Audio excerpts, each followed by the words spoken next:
Yo, this is Raggedy Jack with Amnesis, and you're listening to The Loud Spot with Sebastian. Oh no! Oh boy! Here it comes! The motherfucking Loud Spot! That's right, you're listening to the almighty Hot Zone! Doing the intro to the Loud Spot podcast! You goddamn right! We're doing intros for podcasts now! And if you don't like it, you can suck the entire circumference of my Wayne Tretzky with the squeals and the drops! P1E goes hard till it pops! Cannonball, don't trust a cop! Johnny Spotswood just don't know when to stop! Yeah, and if you don't like it, you better take your ass up to the snooty box, cause this is the Loud Spot! Okay, see you later.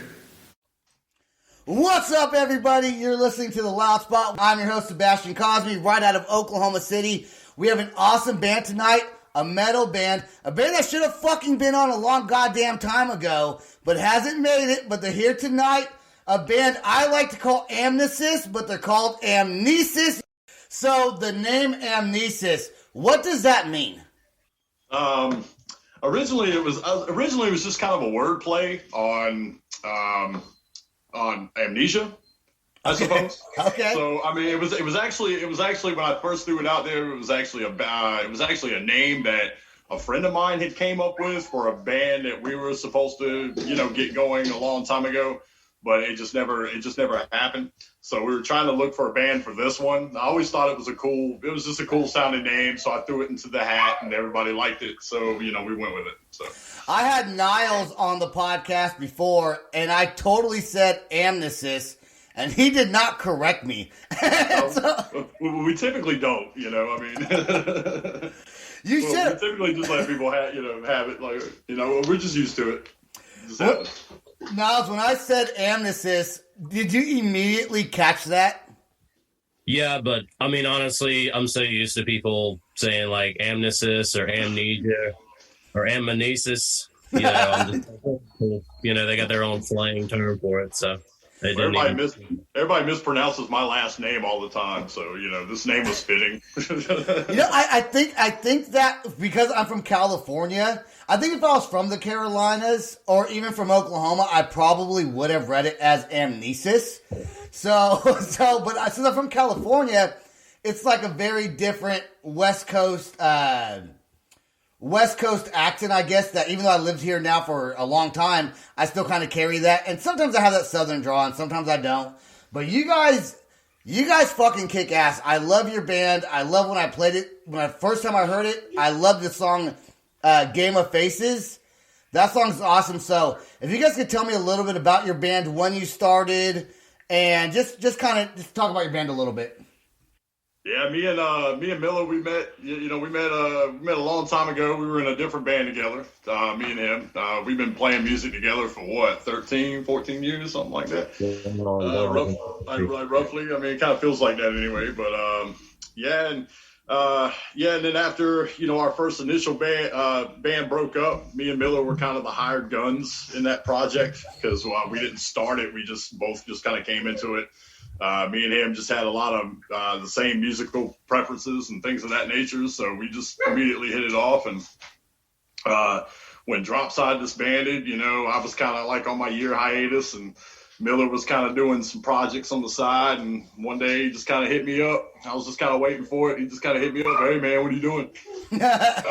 Look, I was just like, not a damn thing, man. He's like, yeah, I figured. Well, come over to my house. I got a bassist. I got a drummer. So I was like, all right, just waiting for you to call, man. That's what I was doing. So basically, I went over there, and that's when Amnesis first became a thing. And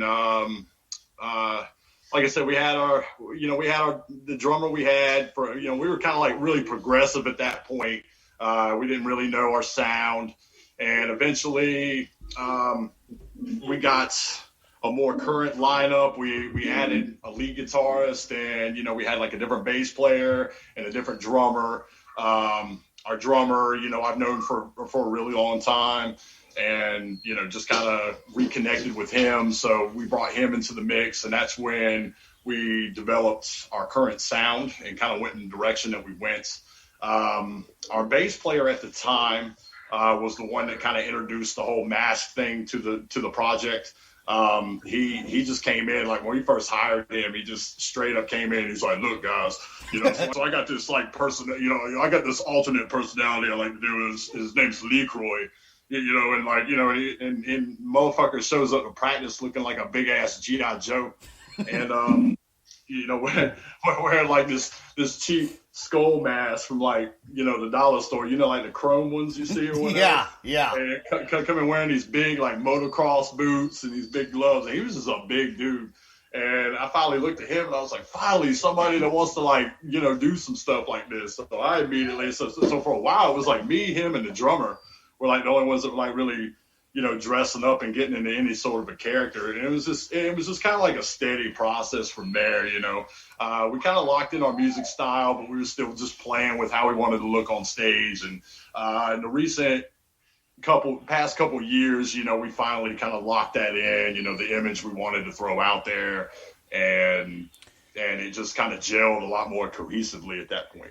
I do want to say one thing. I was trying to go by your stage name by calling Miller Niles, but you already called him Miller, so there goes that whole fucking thing, man. It's all good. The way I see it is I'm not in character in the moment, so just call me Jason. It's all good. I was just doing that for your intro. So. Oh yeah, Raggedy Jack. Raggedy Jack. That is a cool fucking nickname, by the way. Well, thank you. It's very cool. So you guys have the mask thing. So, because I was looking at your pictures earlier, like I said, I don't really come prepared for anything. So I was looking at your Facebook a little earlier, and I was like, oh yeah, they do wear masks, and you might change that, right? Well, we're always looking to try to evolve the image, So, what year did the band start? Like, when was the very beginning? Like, was Jason?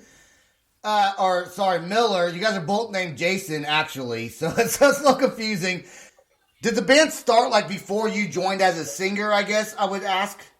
No. The songs, the first Amnesis songs, which actually evolved and appeared on our first album, were actually written because in between Amnesis and Dropside, we had started a project. It was called a Complex Synopsis.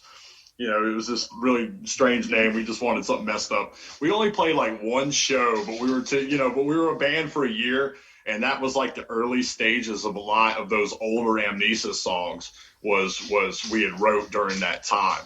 So after that, it was like, we kind of took a break, and then when Miller called me back and was like, hey, I got a bassist and a drummer, what are you into? We took a lot of those songs that we had written during that point. So we consider that project was like kind of like the early writing phases for Amnesis, so because a lot of, because we had like a few songs that we were using at the time that we had written during that hiatus point. That's really interesting. Did you guys always start off like knowing you're going to be like a metal band? Like immediately we're doing metal. Well, yeah, of course. I mean, actually, like when we first started doing Amnesis, we knew we were going to be heavy. We knew we were going to be metal, but we were experimenting a lot with different things because, I come from like a wide, kind of musical, like background, so it's like, I was a child of the 80s. So it was like, I had, so I had like weird influences and things of that nature. And I wanted to get into this project not being pigeonholed as like strictly metal or anything like that. It's like I just wanted to experiment. So when did your guys' new album, I guess, drop? When did it come out? You have some songs on there that we're going to play on the podcast. What was that? Was that in 2020 or was that in 2019? Yes, that was 2020. We released that actually on New Year's. Oh, okay. So very new. So, and then, we'll talk about the whole COVID thing after this, but I want to play this first song that was sent to us by Candy, Kick Rocks Entertainment. Always a shout out to them. I know you guys love Candy Browning as well. Oh, yeah. So, Obsession, what is this song about? This song was pretty much, strangely enough, I wrote this song watching an episode of Game of Thrones. Hold on, real quick. I'm gonna stop you right there because my wife is just now rewatching the whole season. She just started season 1, episode 1 tonight again. We already watched it, like I think maybe twice now. She's doing it again. But go ahead.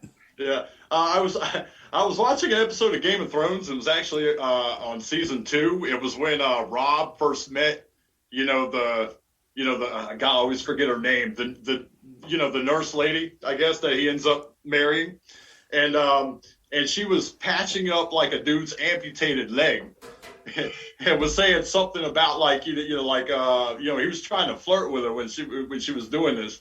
And she kept mentioning, like, I have to, like, do this to, like, prevent the rot from slipping up the leg, So, I don't know. For some reason, I started thinking about that. Like, it's like when you're obsessed with something, it's like a rot within you. So that's like the word play on obsession was, it was like, when you're obsessed with something, it's like you don't think, and it just causes a rot within you, so to speak. So, Absolutely. Well, this song is called Absession, not Obsession. Or did I get the accent wrong? Oh, no. It's called Absession. It's, gotta make fun of us Southern boys, we understand. Hey, I live in Oklahoma. I understand. Hey, I live in Oklahoma. I'm not making fun of you guys. I love it. I love your guys' band, and I really appreciate you guys being on the podcast. Let's play Absession right now. The band Amnesis. These guys fucking rock. Check it out.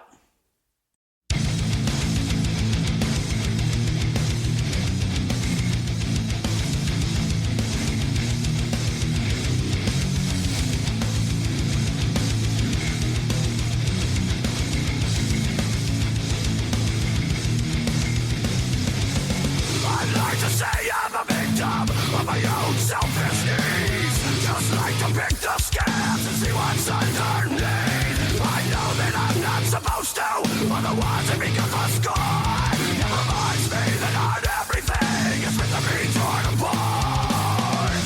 Irritated is what I'm made in. Refuses to heal instead, becomes infected.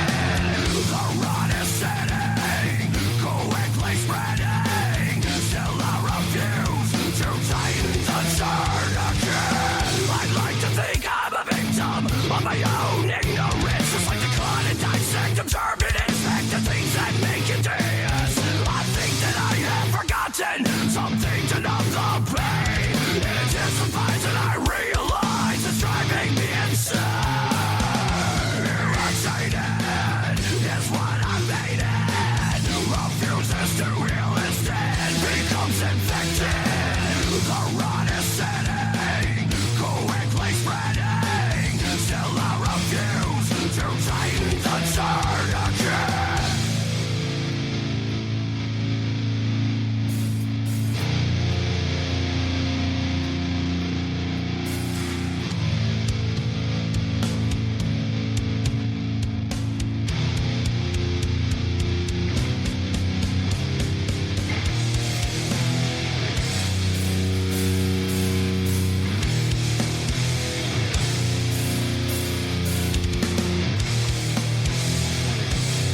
there you go with the app session. Jason, I got to ask you one thing, Mr. Raggedy Jack over there. When you're screaming, like on stage, are you screaming with like full force screaming, or do you somehow kind of block your throat and still scream? It's actually just projecting my natural voice. Elaborate on. I don't know. I guess I don't, because I used to scream for a band. I totally fucked up my vocal cords because of it a long time ago. So that when you say it's your natural voice, like, is it you're just screaming, like you're just belching it out? Yeah, pretty much like, yeah, kind of thing. Just I mean, just project it like that. It's like you're not pushing with your throat. You're just pushing with your diaphragm, and just just making. I just take my natural speaking voice and I just amplify it. Miller, what do you do for the band again? He plays the skin flute. I play the skin flute and the rusty trombone. That's what I do. That's what I also play, both those instruments. They say I play guitar. I don't have any recollection of this, but I heard it happens, so we'll go with that. So when you guys are playing your music, do you come up with the guitar riffs first? Like when you guys are structuring a song, is it the guitar first and then the other instruments come in and then the vocals last? Or do the vocals kind of come first and then the rest of the band writes around that? The vocals like unless I've got just like a really structurally sound song, usually Jason and I kind of sit down with the riffs I've got and we kind of compile something. So it's what we're going to do for this next EP. It's a good formula. It's what we've done for the last two. Jason's always writing lyrics, so when he finds something that goes catastrophically with what I'm writing, usually that's the last, piece of milk to go in the pot. Correct me if I'm wrong, Mr. Raggedy Jack, but that's normally how we do it. Yeah, I'd say that pretty much sums it up. Miller usually writes the guitar riffs, and he'll pitch the idea. He'll pitch the idea to me, and I'll sit there and go over it, and based on what I need it for, I'll be like, I'll structure the riffs, like put them in order, kind of thing, and he gives me the pieces to the puzzle, and I try to put it together. And I'm writing shit right now, just as we're talking. But Jason's over there slacking, and Miller's on a podcast and still working. I'm just trying to multitask, baby. Multitasking at its finest. What would you say? We'll go Jason, then Miller. What are some of Jason? You first. Your biggest influences as far as music goes. Okay, I'm like I said. I was a '90s kid. I grew up best years of my life in the '90s. I was, like I said, I graduated in '99. I was a teenager. In that time, and I was really heavily influenced by, a lot of industrial toward like the late '80s. When I started getting into metal, like I started getting into stuff like Ministry, like Sepultura, things of that nature, and it just kind of went on from there. And then as I got, it's like, and then when I was in high school, I was like a big Cold Chamber fan. I liked a lot of new metal, not so much the rappy aspect of it, but more the experimental type new metal. Like I said, I'm a huge Nothing Face fan, American Head Charge. Hold on, I gotta stop you right there. Last night I was actually talking to Candy on the phone, and I was having to listen to music with me for the podcast, and she mentioned Nothing Face. I fucking love Nothing Face. I thought nobody else knew about them. Because they weren't like a super big band, but Nothing Face was a big influence in my life when it came to listening to metal music. That fucking band rocks. I actually introduced Candy to Nothing Face. Because I listened to him quite a bit. Matt Holt's like my spirit animal, like vocally, So it's he was a huge influence, So yeah, like I said, I was a huge Nothing Face fan, and as well as like American Head Charge and Cold Chamber were like two of my other big influences. And Miller, what about your influences? Honestly, my influences range, but I mean, I guess as far as metal, you would say like I'm really into like, you know, American Head Charge, Mushroom Head, Coal Chamber, Candiria, Dog Fashion Disco. You know, like a lot of like early 2000s metal bands. You know, even go as far back as like, you know, Fear Factory. I love System of a Down, one of my favorite bands of all time. I'm definitely a Killswitch Engage fan. You know, you can hear it in my writing. So. Yes, System of a Down just came out with a new song, I think. Like, two, if I'm mistaken. Oh, yeah. They're amazing. Yeah, they just came out. They just came out with that, and I fucking love all those bands that you guys just mentioned. Every single one of them reminds me of. You know what it reminds me of? It reminds me of high school. It reminds me of when I was in high school. You know. Yeah. But your band definitely has a new sound though. So. Is it hard to? I guess every band has their own unique style and unique sound. Is there anybody in the band that's not really a metalhead, but still in your guys' band just because they're in the band? No, I mean, I'd say everybody's pretty much like, you know, got a metalheads. It's just like I know the other two members, like me and Miller are pretty close to what we listen to and what we frequent musically. The other two members, they like, you know, like I said, they have their, like, you know, it's different. You know, they like metal, but it's like different than what we normally frequent. Right. So, you know, I mean, we kind of come from, you know, just different, you know, just different aspects of the, you know, of metal. So it's, you know, so we're all universally metalheads. You know, we just come from different strains of it. So, are you guys managed by anybody, or is it just you guys independently? No, we've been pretty independent. Like, you know, Miller. I say Miller because you know, like a lot, like especially a lot in the band's early days and stuff like that. You know, we were very DIY, and I try to do everything social media wise. I do want to give a shout out to our boy Wes Moose Jocks over at Metal Coffee Productions. He takes care of us. He's working on a lot of stuff for us. But, you know, for the most part, as far as being like, you know, signed or having a label or anything, we don't. That might be in the works here, you know, very soon. We all just kind of, when COVID's hit, you know, we've kind of been down key, just kind of hiding in the shadows and stuff. But there are some talks of kind of taking it to the next level once things pick back up and once we start rolling on this new EP. You know, I do want to talk about COVID. I want to talk about tours. I want to talk about concerts you guys have played. But I want to do that right after I play another song that you guys have, Control Alt Delete. Uh-oh. What a cool name for a song. And this is on the new album also, right? Yeah. Mm-hmm. Okay. So, what is Control Alt Delete, which everyone knows Control Alt Delete on the computer? What does that mean in this song? I wrote this song. It was kind of like how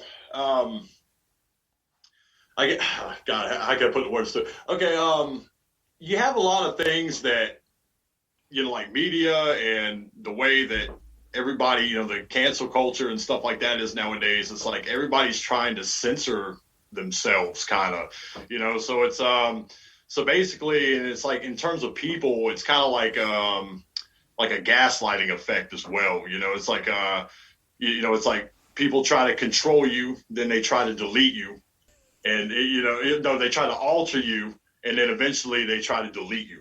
Here we go with Control Alt Delete.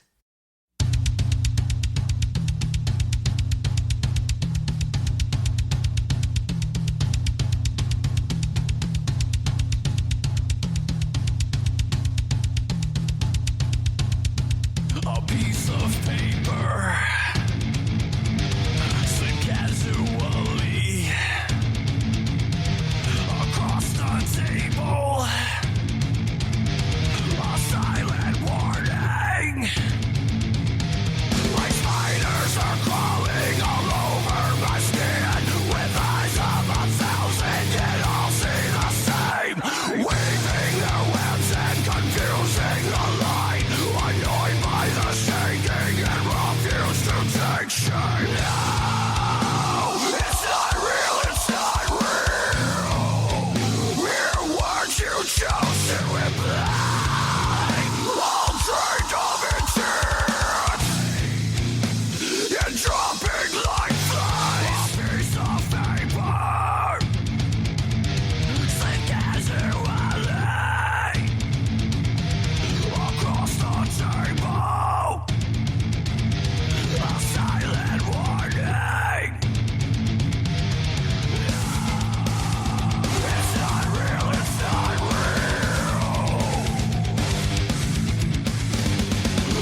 You know what I love about that song? I love the way the drums are with like the pauses in between.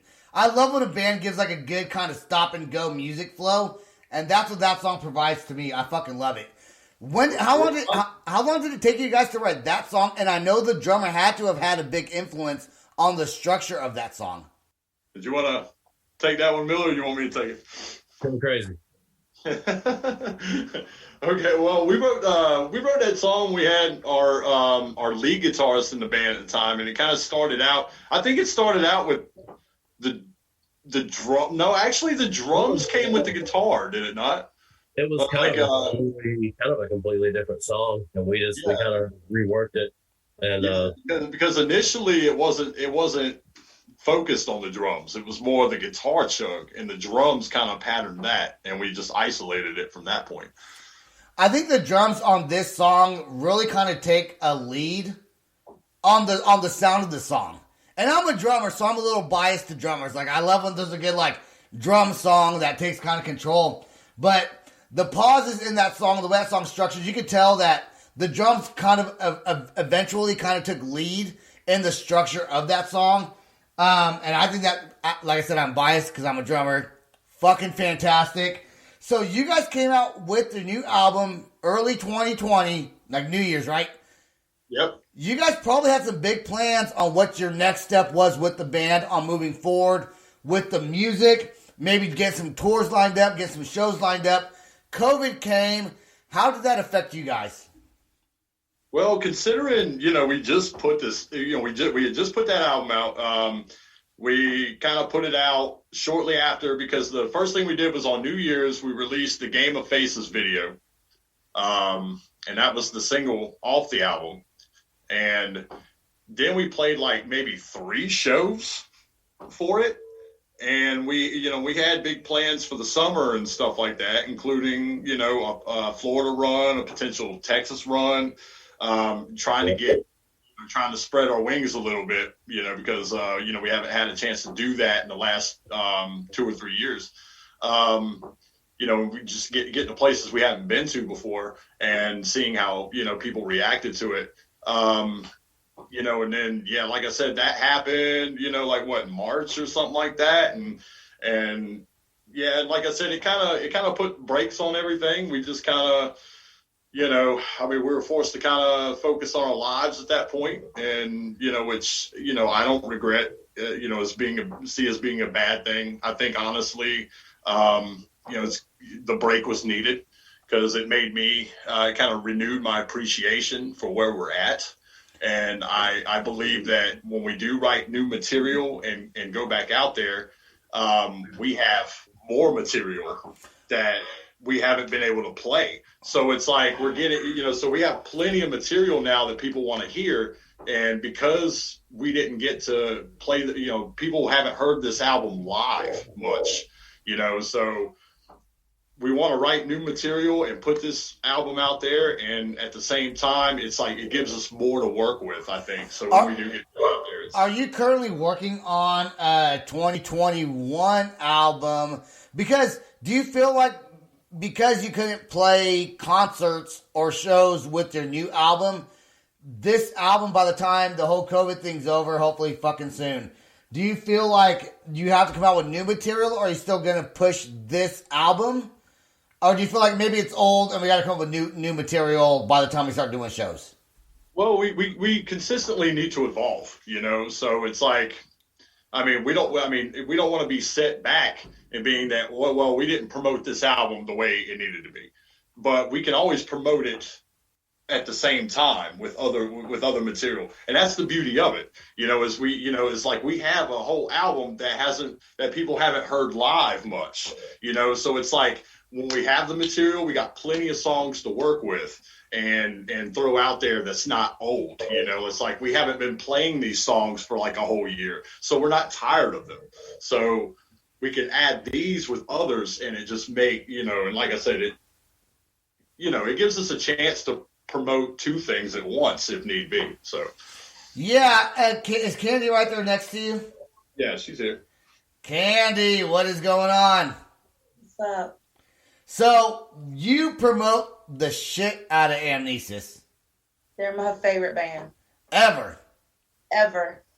What do you do to... Yeah, I saw that little kisses right there. What do you do? Candy's awesome. I want to give her a shout out right now. She's on the podcast with Kick Rocks Entertainment. You do a great job promoting everybody that you're involved with. Thank you. You're very, very welcome. What's it like, Jason, living with Candy? Honestly, it's cool. Like I said, we've always got along. Like I said, in the last year that I've been in Greenville before, she came to live with us. Like I said, we had gotten really close because, she was one of the only people I associated with in the area at the time, because I was just taking some time for myself. And, and she's a really good friend. And, and like I said, she started living here, and it's like, she's like me. She's really calm natured, so it's like, of course we get along, we just, it's kind of nice because me and Candy kind of pivot as like the neutral beacons of the house, I guess, so, it kind of gives like a, because we live with like one other person, and, so it's like, two guys and a chick kind of deal. And There's a show about that from the 80s. I can't remember what it's. Three's Company 2 was two girls and a guy. That was two girls and a guy. Miller, I'm going to ask you a question. Oh. What do you think the band's next step is once you guys start playing shows? Do you feel like yourselves moving forward and making it big time? I think you guys sound great, and you guys have the sound to make it big time. What is your next push for the band? My next push is, simply put, we just got to get through this COVID thing and then start jamming again. And once we do, we're going to lay down, the nasty tracks for that EP. Are you guys able to practice together, or do you guys do you send each other files? Because I know one's in North Carolina, one's in South Carolina. Is that like a far drive? No. It's actually only like it's only like an hour and a half. That's kind of like why I chose Greenville, because I still have family, in that area, and and it gives me an excuse to come back. Yeah. So you guys are able to practice together then, right? Yeah. Like I said, we've only been doing that recently. Let's see, a couple weeks ago was the first time, we started getting back together in about probably 5 months. We ain't played together. We ain't been in the same room together, all four of us, since April, probably. So no shit. We've just been trying to do the COVID thing, been trying to social distance and all that jazz. We've got a Google Drive set up, and we send ideas back and forth. If I write something, I send it to the guys. I've written like almost 20 songs just, sitting there itching, waiting to be compiled. We've narrowed it down to about 6 or 7 songs, a couple of singles and an EP. And it's just time to get back in there, throw the gloves off and get dirty again. Dude, I think you guys should, and keep on writing new music. Every single song I've heard tonight, it just keeps getting better and better and better. All your songs fucking rock. Like, I cannot wait to see you guys live. I think it's going to be a great show. And, maybe keep the mask thing going for a little bit, because that's kind of a neat thing, I think. Not a lot of bands do it, it's kind of unique, and I think your sound fits it. Oh, no. Like I said, we're definitely going to stick with that. It's just, I just like to evolve it. Like I said, I'm going to probably experiment with more face paints and things of that nature, and still stay in the character, but, just try to evolve the look a little bit. That's cool. Well, let's play Happy Accident right now. And this is the first time I'm hearing it. It just got sent to me tonight. Candy sent it over to me. So I get to listen to it for the first time, and I'm sure I'm going to love it. Let's talk about it right after we play it. Let's go. This is Happy Accident, Amnesis.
That song also has a lot of amazing pauses in it. I'm not gonna lie. I love the fucking pauses. So you guys keep on pausing while you guys are playing the songs, because I love a good pause, and you guys know how to do it so well.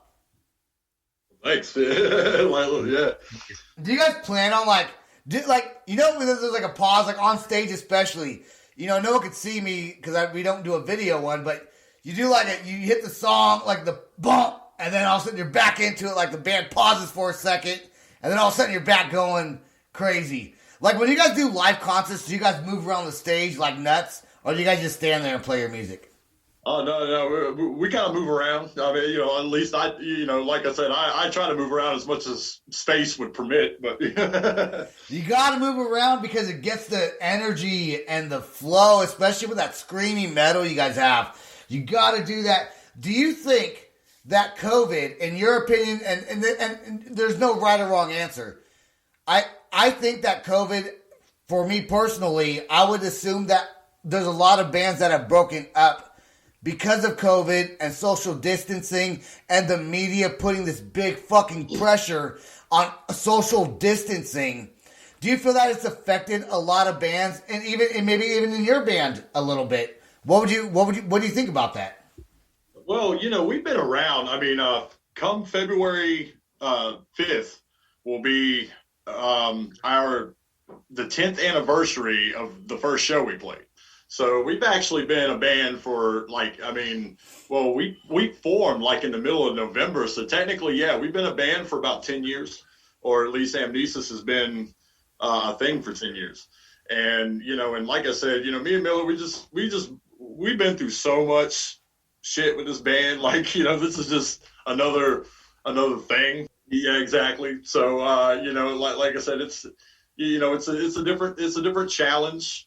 But at the same time, it's we just been in this for so long, it's just, we're dug into it, so it's like we just wait out the storm. And even if we're not playing for a while, it's like, we get back together and it's, everything's all good, so. But I think the break, personally, with, in terms of other bands, this break, it's, and it's kind of put everybody in a survival mode. In which case they're having to focus on, the fact that maybe they don't quite have their lives together as much as they thought, because of the recent challenges that, COVID has presented.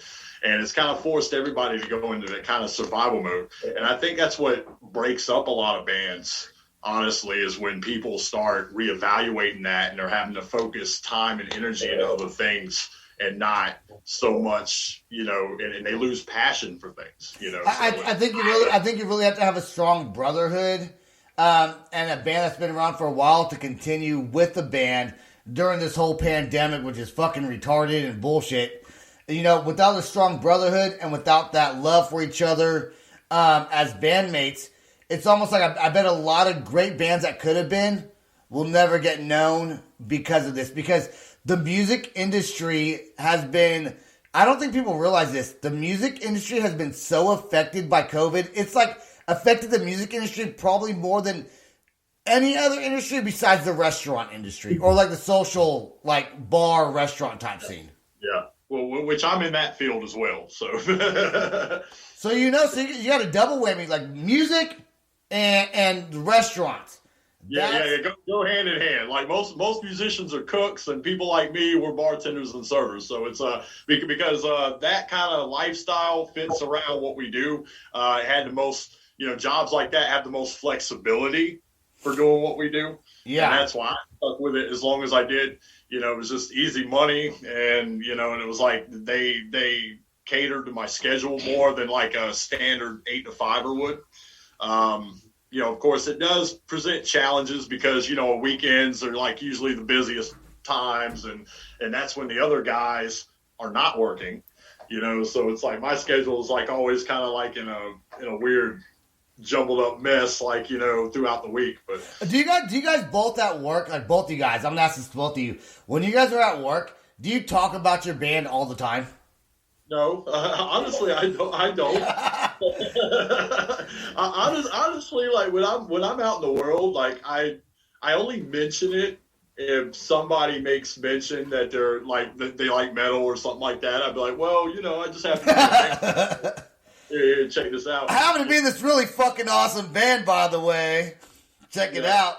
Miller, do you talk about it at work? Sometimes, people will be talking about, music and stuff and they'll be like, well, Miller's in a band. They'll be like, oh, what's your band? I'm like, Amnesis. They're like, I never heard of them. I'm like, yeah, here you go. Like, oh, God. You got the guy like Tom and everything. This is kind of cool, And I'm like, that's what's up, dude. Like, I try to push it where I can, but I'm not one of these dudes that just like runs around. It's like, hey, I'm in a band, here's a demo. Hey, I'm in a band, here's a demo. Because, that would have been great in the 90s, but, the game has changed. So, you know what? I do that at work. Everyone I work with knows I have a podcast. Everyone knows I have a podcast. I let everybody know. I give everyone a sticker. And like, I give the 60-year-old receptionist a sticker of my podcast, not thinking she would ever listen to it. And then she did, and I was like, you don't listen to my podcast. She goes, yes, I do. You say a lot of bad words. And I was like, oh, God. Well, the way I see it, I used to be young once, and full of ideas and hopes. And Dude, promote the shit out of it. I tell people that have a podcast that are never going to listen to it, but I do it anyways. You know why? Because I got no shame in my game. I was like, whatever. Go big, go hard, or go home. If you don't like it, fuck you. I'll still interview you on my podcast if you want to. There you go. Yeah, but at the same time, I feel like that kind of defines who we are as people. That's how a lot of, people relate to us, is because I think we are humble in our approach, and that we're not that band. It's like, hey, hey, I'm in a band, or just trying to shove it down everybody's throat. We're like, hey, if you care, then you know where to find our stuff. You know where where it's at. Yeah. And so it's like, but I always try. We always try to maintain a sense of humbleness. Because we're not. Like I said. We all of us combined experience. We've been in the game for a long time. We've just seen it all. Kind of thing. So it's like we're more interested in our art at this point than what people care about it, So, yeah. And when the way we see it is, if you like it, you're going to come to our shows. You're going to find out where the shows are at, and you're going to do that research on your own. And it's like, we don't have to tell you that if you really enjoy what we do. It's like we put ourselves out there enough to where, hey, but it's like, mainly it's like, I think word of mouth is like the best praise. It's like, yep. I don't like to be like, I don't want somebody to like me because I tell them to. I want them to like me because somebody else was like, hey, check these guys out. Because that's how I've always been with bands. It's like, hey, I love introducing bands to people that don't know them, and that's kind of how I envision it. And you know what? When I do reach out to people for my podcast, I'll reach out to a band or a person individually maybe. And if they don't respond a couple weeks later, I may shoot them another message. But then after that, it's on them. I'm not going to push my shit down their throat. I'll let them know about it, which I think is good to do. But then after that, you really got to just let them, because you don't want to be that guy that's the fucking annoying person that's like, listen to my shit, listen to my shit, listen to my shit. Nobody likes that guy. But dude, we definitely appreciate you having us on tonight. Like I said, I've heard your show quite a bit from Candy. She listens to it in the mornings, and stuff like that. So I definitely think you got a good thing going on, and we appreciate being part of that. So thanks, man. Absolutely. Let's play the last song, Night Terrors. This song came out years ago? Actually, I just pulled it up on Facebook. It's like almost 5 years ago, because I think we released this one on like it was close to New Year's. And so New Year's is your thing. New Year's is your thing. Yeah, exactly. We like to hit people. Well, it's a weird thing, I mean, it's like everybody's pushing summer. Everybody like drops stuff in the summertime. So we do it in the dead of winter. Let's play Night Terrors right now, and then we're gonna ask you guys to give some shout outs to some bands that you fucking love locally, and then we're fucking done. Here we go with Night Terrors, Amnesis.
I love how you say, "Why are you screaming?" as you're screaming. Like that was kind of the point. you're like, "Why are you screaming?" I can't even scream. I should not even attempt to do that. I should not even attempt to do that. Miller, I know you're prepared for this. I think you're the most prepared for this. Some bands you want to give some shout outs to right now. All right. First off, big shout out to my boys in Redefine. Fuck yeah. Shit, man. Mind Shape Fist, Lead Season, Brain Cell, Paradoxum, 1134, Fractured Frames, Dying Oath. Love them people. Tombstone Highway, Johnny Padre. Man, dude, there's so many bands I can't even think straight right now. Like y'all know who you are. Y'all are amazing. Look, you came prepared with that statement like you've been preparing for a week. And I just asked you a couple minutes ago. Jason's over there like, fuck, I don't know, man. And you're like, this band, this band, this band, this band, this band. That's fucking awesome. I love when bands give other bands shout outs because people listen and then they want to check them out. They listen to my podcast. If they want to find you guys, they want to buy your merch, they love your music, where can they find you guys? Facebook.com/Amnesis Band. YouTube, our username is AmnesisNC. You can find us on Twitter at Amnesis USA. I think we're Amnesis MC on Instagram. You can also try Amnesis Band. We're on Bandcamp, just Amnesis Band, I think. Or Amnesis USA, Amnesis NC. It's one of them three. There's a lot of stuff. If I had a list in front of me, I would give it to you, but I totally don't. We're working on branching out and getting everything else rolling. But that's the main ones right there. We got a big cartel. If you want to buy some merch, or you can just message us. We'll mail it to you, or we'll hand deliver it safely at a 6-foot distance, like through the drive-through window or something. However. Candy, do you want to add anything to that? They're also on Spotify. See, she knows she's sharp. She's sharp. Candy's sharp. She's like since she came here, everything's like organized.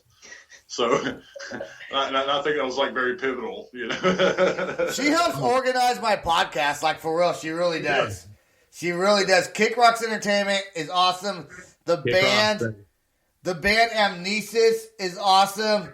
Jason and Miller. I can't just say Jason Miller because that's also your name. So Jason and Miller, or Raggedy Jack and Niles. You guys have been awesome on the podcast. Thank you for doing this for me. I can't wait. I got a new outro song coming out by Nothing Short of Tragic. I sent it to Candy. I sent a piece of it to Candy earlier. It wasn't done yet. But for now, we still got the other song that Nothing Short of Tragic did for us as an outro. Peace out, everybody. Amnesis, you guys are fucking awesome. Thank you. Thanks for having us. Yes, sir. Stay right there. Don't go anywhere. And good night, everybody.